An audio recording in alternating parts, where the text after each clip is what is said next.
오늘은 성탄절입니다.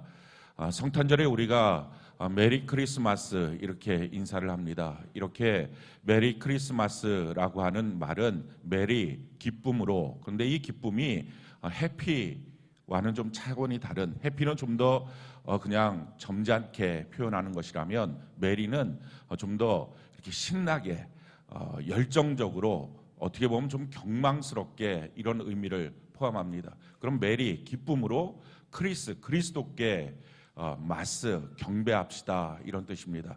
그래서 메리 크리스마스 이렇게 말하면 기쁨으로 그리스도께 경배합시다, 이런 뜻입니다. 날 위하여 오신 예수님, 기쁨으로 그리스도께 경배합시다. 이 마음을 담아서 우리 좌우, 옆에, 앞에 같이 한번 인사합시다. 메리 크리스마스.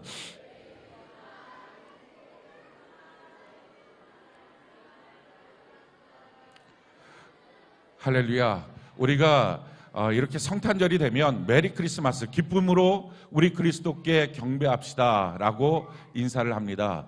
왜 우리가 이 성탄절에 기쁨으로 우리의 그리스도 되시는 예수님께 이렇게 기쁨으로 경배를 하자고 왜 이렇게 외치고 경배를 하게 되느냐? 그 이유를 오늘 성경은 이렇게 말합니다. 천사들이 밤에 목자들에게 나타나서 내가 너희에게 세상에서 들었던 그 어떤 소리보다 가장 큰 기쁨의 소식을 전하겠다.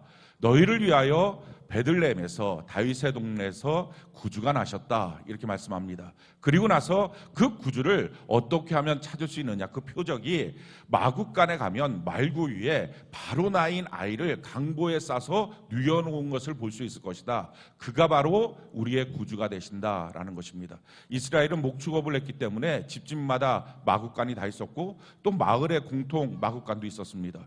그 소식을 들은 목자들이 달려가서 베들레헴에서 아마 집집마다 다 찾았을 것입니다. 성경에 보니까 누가복음 2장 16절에 보니까 그들이 빨리 가서 찾아봤다는 것입니다. 이 집 저 집을 다 찾아가다가 마침내 정말 어느 아이를 낳아서 그 말구 위에 놓일 사람이 누가 있을까 했는데 진짜 말구 위에 어린 아이, 강보에 쌓인 어린 아이가 있는 것을 발견하고 그 집에 들어가서 그 어머니 마리아에게 그 기쁨의 소식을 전하면서 이분이 바로 우리의 구세주가 되십니다, 이렇게 선포하고, 그리고 하나님께 영광을 올리고 찬송하고 돌아온 광경이 오늘 본문의 내용입니다. 아마도 예측하건대 그들은 평생 살면서 내가 메시아를 만났어요, 구세주를 만났어요 하는 고백들을 하고 다녔을 것입니다.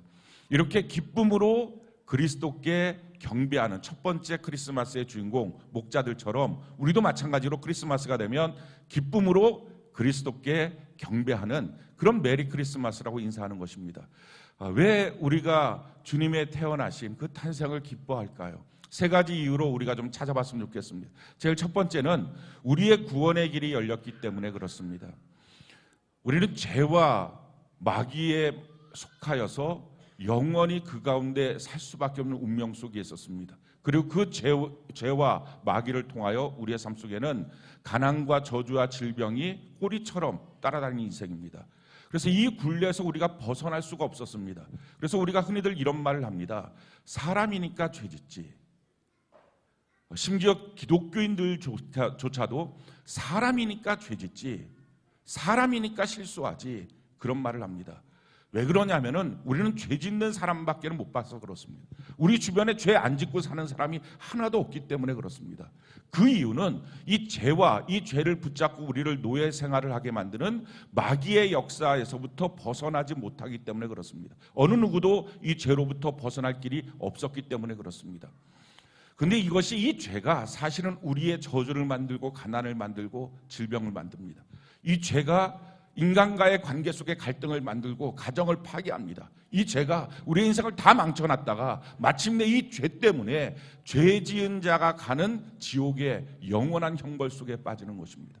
사람들은 사람이니까 죄 짓지, 그래서 사람이니까 운명적으로 지옥까지, 이 말을 너무 쉽게 합니다. 왜냐하면 그 죄로부터 벗어나는 사람을 한 번도 보지 못했기 때문에 그렇습니다. 그것이 인간의 운명이었습니다. 근데 이 운명에 대해서 예수님이 오시면서 이 죄와 마귀의 역사를 파괴하시고 우리를 거기서 해방시켜 주신 것입니다. 성경이 우리에게 이렇게 말합니다. 요한일서 3장 8절 우리가 한번 한 목소리 한번 읽어볼까요? 시작. 죄를 짓는 자는 마귀에게 속하나니 마귀는 처음부터 범죄함이라. 하나님의 아들이 나타나신 것은 마귀의 일을 멸하려 하심이라. 하나님의 아들 예수 그리스도께서 이 땅에 오신 이후 마귀의 일을 멸하시고 죄와 마귀, 그래서 저주와 가난과 질병에 빠져있는 우리를 건져내시기 위해서 이 땅에 오신 것입니다. 근데 이 죄로부터 우리를 벗어나게 하는 것, 그러면 마귀의 소나기에서도 우리가 벗어나게 되는데 이 방법은 딱 한 가지 방법밖에 없습니다. 죄의 값을 지불하는 것입니다. 그것을 속량이라 그럽니다. 값을 다 치렀다. 이게 속량입니다. 값 치러서 건져냈다. 그런데 내가 값 치러서 건져낼 수 있는 방법이 없으니 대신 누군가 값을 치러서 나를 건져냈다. 그것을 대신 값을 치렀다 해서 대속이라고 말합니다.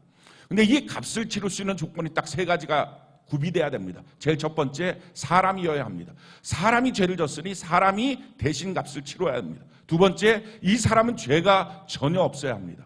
세 번째 조건은 그 한 사람이 모든 사람의 죄를 담당할 수 있는 영원한 사람이어야 합니다. 그런데 사실은 사람이지만 영원한 사람은 없습니다. 사람이지만 죄가 없는 사람은 없습니다. 모든 사람이 죄를 범하였기 때문에 그렇습니다. 유일하게 이 조건을 만들 수 있는 방법 딱 한 가지밖에 없습니다. 죄 없으시고 영원하신 하나님이 완전한 사람이 되는 것입니다. 완전한 하나님이 완전한 사람이 되는 것, 100% 하나님이 100% 사람이 되는 것, 이게 바로 성탄절입니다. 하나님이 육신이 되어 이 땅에 오신 것입니다. 그래서 유일하신 예수님 한 분만이 우리의 죄를 대속할 수 있는 조건을 갖추신 것입니다. 그리고 그분께서 우리의 죄를 대신 짊어지시고 십자가에 못 박혀 죽으심을 통하여 우리가 그 십자가에 못 박혀 죽으신 예수님, 내 죄 때문인 것을 믿게 되면 우리가 구원함을 받게 되는 것입니다. 죄와 마귀로부터 벗어날 수 있는 것입니다. 성경이 이렇게 말합니다. 사도행전 4장 12절 우리 같이 한번 한 목소리 읽어볼까요? 시작. 다른 이로서는 구원을 받을 수 없나니 천하 사람 중에 구원을 받을 만한 다른 이름을 우리에게 주신 일이 없음이라 하였더라. 천하 사람 중에 우리를 구원할 자, 죄로부터 건져낼 자, 잠깐 돈을 줄 수는 있습니다. 잠깐 자리를 줄 수는 있습니다. 그러나 죄로부터 건져내고 마귀로부터 건져내서 죄 짓지 않는 사람으로 만들 수 있는 것 천하 누구도 없습니다. 오직 하나님이 육신이 되신 예수님밖에 없습니다. 그래서 그 예수님이 나의 죄를 다 대속하셨습니다. 이것을 믿는 것입니다. 그래서 성경이 우리에게 이렇게 말합니다. 로마서 3장 23절 24절 우리가 한번 한 목소리 읽어봅시다. 시작. 모든 사람이 죄를 범하였음에 하나님의 영광에 이르지 못하더니 그리스도 예수 안에 있는 속량으로 말미암아 하나님의 은혜로 값없이 의롭다 하심을 얻은 자 되었느니라. 모든 사람이 다 죄를 지어서 하나님 앞에 설 수가 없었습니다. 지옥 가는 운명이었습니다. 근데 예수 그리스도로 말미암아 그분이 속량하심으로 우리의 죄를 대신 죽으심으로 값을 지불하셔서 우리가 그 은혜를 받아서 하나님 앞에 의롭다 하심을 받게 된 것입니다. 그래서 기쁜 날입니다. 날 위하여 오셔서 나에게 구원의 길을 열어주셨구나. 이걸 믿기 때문에 이 성탄절이 기쁜 날인 것입니다. 그래서 이 성탄절에 내가 예수로 말미암아 구원받았음을 믿는 자마다 이와 같은 삶을 우리가 살 수 있습니다. 로마서 6장 14절 우리 같이 한번 한 목소리 읽어볼까요? 시작. 죄가 너희를 주장하지 못하리니 이는 너희가 법 아래 있지 아니하고 은혜 아래 있음이라. 아멘. 죄가 나를 주장할 수 없다는 것입니다. 우리가 지금까지 살아왔던 삶의 모습, 우리가 봤던 모든 사람들은 다 죄를 짓고 사니까 사람이니까 죄 짓지 이렇게 말하면서 그 말이 결국 사람이니까 누구든지 지옥까지 이 말인 것은 전혀 연결시키지 못하고 살고 있었던 것입니다. 그러나 예수 그리스도로 말미암아 그 속량으로 대속하심으로 우리의 죄가 다 씻겨지고 마귀로부터 우리를 해방시켜서 더 이상 죄가 우리를 주장할 수 없는 사람으로 만들어 주신 것입니다. 이것을 믿고 고백하고 하나씩 하나씩 우리의 삶의 영역에서 죄를 이기는 연습을 한번 해보십시오. 죄를 이기는 시도를 한번 해보십시오. 참 놀라운 것은 죄가 우리에게 너무 무력하게 무너지고 더 이상 죄 짓지 않는 사람으로 바뀌어진다는 것입니다. 이것이 바로 성탄의 메시지입니다. 그런즉 그리스도 안에 있으면 새로운 피조물이라, 사람이니까 죄 짓지가 아니라 죄인이니까 죄 진 것입니다. 예수 안에 의인 됐으니 죄 짓지 않고 살 수 있는 사람이 된 것입니다. 그래서 영원한 천국에 갈 수 있는 사람이 된 것입니다. 물론 우리의 삶의 모든 영역에서 우리가 완전하게 죄를 이기는 자가 아직 아닐 수 있습니다. 그러나 우리의 삶의 한 가지 한 가지 죄를 이기는 삶을 살아가시길 바랍니다. 어떤 노력으로 공로로 되는 게 아니라 예수의 십자가를 믿으면서 가는 것입니다. 날 위하여 오신 예수님 구세주를 믿으면서 가는 것입니다. 그럴 때 우리의 모든 삶에서 하나씩 하나씩 그 힘들었던, 도저히 유혹을 이길 수 없었던, 도저히 내가 감당할 수 없었던 그 죄로부터 내가 이겨나고 그 죄가 나를 주장하지 못한다는 것을 여러분들이 깨닫게 될 것입니다. 야, 정말 예수 믿는 건 능력이 있구나. 예수님이 이 일을 위하여 내게 오셨구나. 우리 모두 고백하게 되는 우리의 생애가 되는 은혜가 넘치기를 예수님 이름으로 축원합니다. 두 번째, 예수님이 태어나신 일이 왜 우리에게 이처럼 기쁜 날이 됩니까? 예수님의 태어나심은 하나님이 사람이 된 것입니다. 하나님이 나처럼 육신이 된 것입니다. 나를 더 많이 아시기 위해서, 나를 더 확실히 아시기 위해서 육신으로 이 땅에 오신 것입니다. 오래전에 리더스 다이제스트 책에 나왔던 실화인데, 재혼한 부부가 그 잃어버린 딸을 찾는 내용이 있었습니다. 그 잃어버린 딸을 찾기 위해서 흥신소에 부탁을 해서 딸을 찾았는데, 미국에 있었던 일이죠. LA의 그 딸이 밤에 밤무대에서 노래를 부르는 여자로 지금 살고 있다는 소식을 들었습니다. 그래서 그 흥신소에서 그를 찾아가서 어머니가 당신을 찾고 있습니다. 그러니까 엄마의 딸이었었는데 찾고 있습니다. 그랬더니 그 딸이 분노하면서, 엄마는 8살에 나를 고아원에 버렸는데 무슨 잃어버려요? 무슨 그렇게 엄마가 거짓말을 해요? 나는 그 엄마 만날 생각도 없어요. 여러 번 설득을 해서 마침내 그 엄마를 만나게 됐습니다. 호텔방에 들어가자마자 그 딸이 안녕하세요 이렇게 인사를 한 거예요. 그랬더니 그 엄마가 하는 말이, 너무 오랜만에 들어보는 너의 목소리구나. 어서 와라. 근데 그 말을 듣는 순간에 다시 또 화가 난 거예요. 어떻게 이럴 수 있느냐? 나를 버려놓고 어떻게 이렇게 천연덕스럽게 이럴 수 있느냐? 근데 그렇게 화를 내고 있는 딸에게 그 말을 개의치도 않고, 좀 더 가까이 오렴. 내가 너를 좀 더 가까이 보고 싶어. 그러고 가까이 그 흥신소에 있는 사람이 그 딸아이를 데리고 왔을 때 그 엄마가 어깨를 잡더니 손을 옮겨서 그의 얼굴을 이렇게 만져봅니다. 얼굴을 만져보는 순간에 그 딸이 이러는 거예요. 엄마도 나처럼 소경이에요. 엄마도 나처럼 눈을 못 봐요. 그래, 그렇단다. 눈에 병이 있어서 병원에 갔더니 의사가 너는 소경이 된다고 말하는데, 더 안타까운 일은 너에게도 똑같은 눈의 병이 생겼다는 것을 들었다. 너랑 나랑 같이 소경이 되면 내가 너를 먹여 살릴 길이 없었어. 그래서 눈 떠 있을 때 8살에 너를 고아원에 맡기고, 그리고 나서는 어떻게 하든지 내 딸이니까 너가 어디가 있든지 내가 찾을 수 있을 거라고 난 믿었어. 그리고 나서 어떻게 하든지 이 딸을 다시 만나기 위해서, 다시 살 수 있는, 그 딸과 함께 살 수 있는 길을 마련하기 위해서 그렇게 애쓰고, 지금 이제 너를 찾아본 거다. 근데 그렇게 같은 소경이라고 하는 그 말 한마디에 그 딸이 펑펑 울면서 평생의 마음속에 있던 그 아픔과 상처와 분노가 다 녹아내린 거예요. 그랬었구나. 나처럼 소경으로 앞을 못 보셨구나. 그래요. 이런 거를 동병상련이라고 말합니다. 같은 병을 앓게 되면 그에 대한 불쌍한 마음, 연민한 마음이 생겨서 마음이 통하게 된다는 것입니다. 우리 하나님이 하나님으로만 계셨다면 우리하고는 동병상련이 안 되셨을 것입니다. 하나님이 사람이 되신 것입니다. 우리가 마국간 말구유 앞에 가서 엎드려서 하나님 앞에, 그 오신 예수님 앞에 이렇게 고백하는 거죠. 예수님, 나처럼 사람으로 태어나셨어요. 나처럼 사람으로 살아오셨어요. 나처럼 사람으로 살다가 날 위해서 사람으로 십자가에 못 박혀 죽으셨어요. 날 아시는 주님. 내가 살아왔던 것도 그분이 다 아시고, 나의 슬픔도 아픔도 병듦도 그분이 다 아시고, 배신당함과 상처도 그분이 다 아시고, 성경이 우리에게 이렇게 말씀합니다.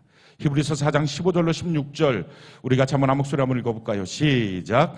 우리에게 있는 대제사장은 우리의 연약함을 동정하지 못하시리가 아니요 모든 일에 우리와 똑같이 시험을 받으신 이로되 죄는 없으시니라. 그러므로 우리는 긍휼하심을 받고 때를 따라 돕는 은혜를 얻기 위하여 은혜의 보좌 앞에 담대히 나아갈 것이니라. 우리의 연약함을 동정하지 못하실 분이 아니다. 동병상련, 날 아시는 분, 때를 따라 도와주신다. 어떻게 우리 주님은 그렇게 때를 기가 막히게 잘 알아서 나를 도와주시죠. 나처럼 사람으로 사셨으니까. 그래서 누구든지 은혜의 보좌 앞에 달려나가기만 하면 그 주님이 기가 막힌 때에 우리를 도와주신 하나님의 은혜를 만날 수 있습니다. 그래서 사람으로 오신 하나님, 오늘 이날 그래서 너무 기뻐하고 감사하는 거예요. 내가 기댈 곳이 있다는 거예요. 내가 기도할 곳이 있다는 거예요. 내 마음을 아시는 그분 앞에 나아가 예배 드릴 수 있는 대상이 있다는 것입니다. 세 번째, 왜 예수님의 태어나신 이 탄생에 대해서 우리가 기뻐하며 경배해야 될까요? 그것은 단순한 한 사람이 태어난 게 아니라 하나님의 사랑을 만났기 때문에 그렇습니다. 성경이 우리에게 이렇게 말합니다. 요한복음 3장 16절 우리 같이 한번 한 목소리 한번 읽어볼까요? 시작. 하나님이 세상을 이처럼 사랑하사 독생자를 주셨으니 이는 그를 믿는 자마다 멸망하지 않고 영생을 얻게 하려 하십니다. 하나님이 세상을 이처럼 사랑하사, 아무리 사랑해도 돈은 줄 수 있어도, 아무리 사랑해도 내 시간은 줄 수 있어도, 아무리 사랑해도 내가 갖고 있는 소유를 다 줄 수는 있어도, 아무리 사랑한다 해도 어떻게 나의 아들의 생명을, 내 딸의 생명을 누구에게 줄 자가 있습니까? 근데 하나님은 하나밖에 없는 독생자 하나님의 아들의 생명을 우리를 위하여 주신 것입니다. 이처럼 사랑해서. 근데 우리가 대단하게 사랑받을 조건이 있어서 이 사랑 받은 게 아니라는 거죠. 성경이 우리에게 이렇게 말합니다. 로마서 5장 8절 우리 같이 한번 한 목소리 읽어볼까요? 시작. 우리가 아직 죄인 되었을 때에 그리스도께서 우리를 위하여 죽으심으로 하나님께서 우리에 대한 자기 사랑에 확증하셨느니라. 우리가 죄인으로 있을 때에 우리를 위해서 오신 것입니다. 대단한 우리의 의인, 가치가 있어서가 아니라 아무 가치가 없어도 그렇게 오신 것입니다.